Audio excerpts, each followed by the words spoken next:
95% des plantes à fleurs sont hermaphrodites, à la fois mâles et femelles. Dans une fleur typique, la partie génitale mâle est constituée par les étamines qui donnent le pollen. La partie génitale femelle est représentée par le pistil au centre de la fleur qui contient les ovules.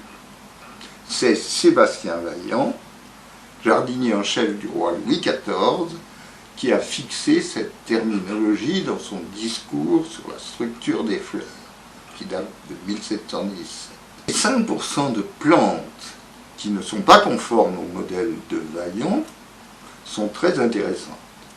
Parmi elles, il y a les plantes monoïques qui, sur la même tige, contiennent à la fois des fleurs mâles et des fleurs femelles.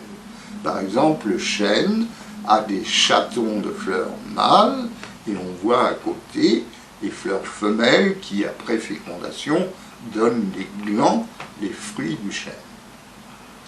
Une autre catégorie est celle des plantes dioïques qui sont unisexuées comme les animaux. Les palmiers, par exemple, se divisent en palmiers mâles et en palmiers femelles qui seuls produisent des dattes après fécondation.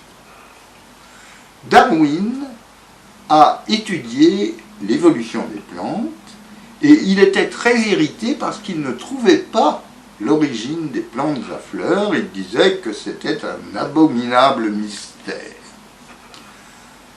Il a fait beaucoup d'expériences sur la reproduction des plantes hermaphrodites et il a montré que les reproductions, les fécondations croisées entre fleurs différentes étaient beaucoup plus productives en graines que les autofécondations à l'intérieur d'une même fleur. Par exemple, les primevères existent sous forme de deux variétés. Il y a les primevères à style long et étamines courtes, et les primevères à style court et étamines longues. En étudiant la reproduction de ces primevères, Darwin a montré que la fécondation croisée est beaucoup plus productive en graines que l'autofécondation à l'intérieur d'une même fleur. Il a suivi ces fécondations croisées ou ces autofécondations pendant 10 générations. Et cette production meilleure des fécondations croisées l'a amené à proposer l'hypothèse suivante. À l'origine des plantes à fleurs, toutes les plantes étaient dioïques, soit mâles, soit femelles.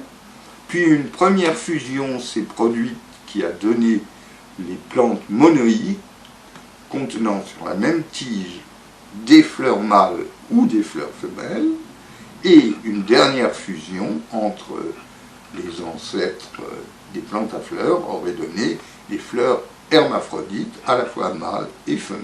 Les plus anciens fossiles de plantes à fleurs sont du genre Amborella, on les trouve en Nouvelle-Calédonie, et ce sont des plantes dioïques, soit mâles, soit femelles, ce qui cadre bien avec l'hypothèse de Darwin.